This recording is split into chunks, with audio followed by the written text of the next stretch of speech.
10 ఏళ్ల సుదీర్ఘ విరామం తర్వాత సినిమాల్లోకి రీ ఎంట్రీ ఇచ్చిన మంచు మనోజ్ చాలా తక్కువ సమయంలోనే ప్రేక్షకుల దృష్టిని మళ్ళీ తన వైపు తిప్పుకున్నాడు.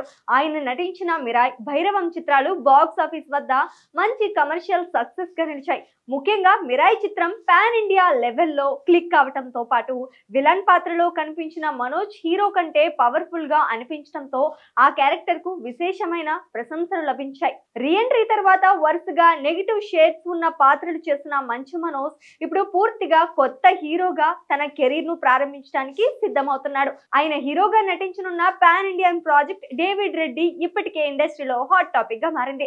ఇటీవల విడుదలైన ఈ సినిమా టీజర్ కు ప్రేక్షకుల నుంచి మంచి రెస్పాన్స్ వచ్చింది.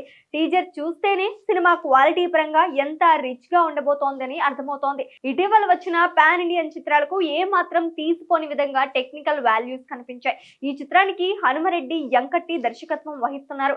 ఇది ఆయన తొలి సినిమా కావడం విశేషం. కథ విషయానికి వస్తే భారతదేశానికి స్వతంత్రం రాకముందు నేపథ్యంలో ఈ సినిమా రూపొందుతున్నట్లు టీజర్ ద్వారా స్పష్టమవుతోంది.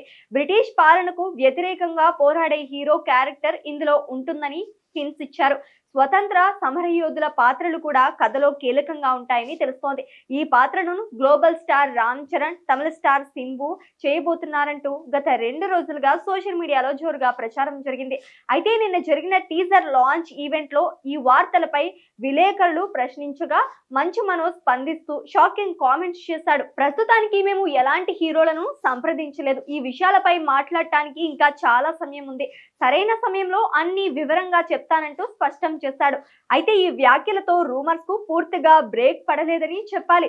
ఇప్పటి వరకు రామ్ చరణ్, సింబును సంప్రదించకపోయినా ఆ క్యారెక్టర్స్ కు వీళ్ళే సరిపోతారనే ఆలోచన మాత్రం మేకర్స్ కు వచ్చి ఉండొచ్చని ఇండస్ట్రీ వర్గాల్లో చర్చ జరుగుతోంది. ఆ సమాచారం లీక్ కావటంతోనే ఈ ప్రచారం మొదలైందని అంటున్నారు. మరి రాబోయే రోజుల్లో నిజంగానే రామ్ చరణ్, సింబు ఈ క్రేజీ పాన్ ఇండియన్ ప్రాజెక్ట్ లో భాగమవుతారా, లేక ఇవన్నీ కేవలం ప్రచారమేనా అన్నది వేచి చూడాల్సిందే.